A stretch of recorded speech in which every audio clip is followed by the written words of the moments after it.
to election day, part of what we tried to make sure that we were deliberate about, is to make sure that most of the observers that we recruited were actually female.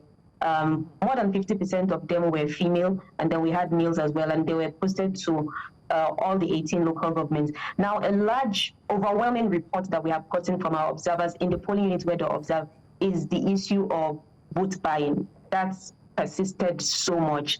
Votes were being traded, sometimes openly, sometimes in hidden places.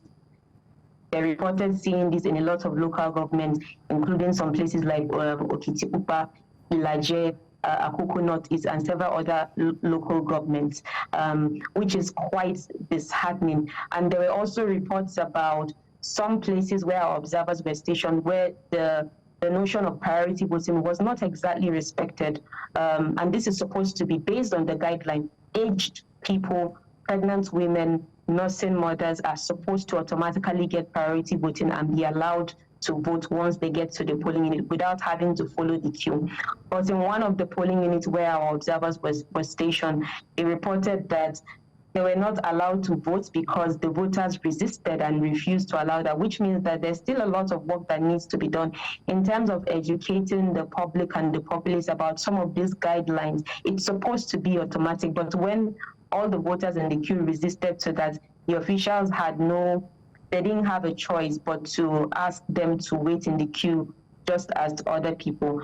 Another thing that our observers also reported was, while there was a very good, apologies for that, the electricity just went off, there was a very considerate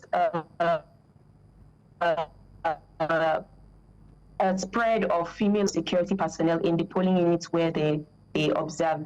And I keep making reference to the fact that in the polling units where they observe, because the state is a big one, there's a lot of local governments, we have deployed 100 observers. So in terms of the information that we are providing currently, we are speaking based on what our observers have reported.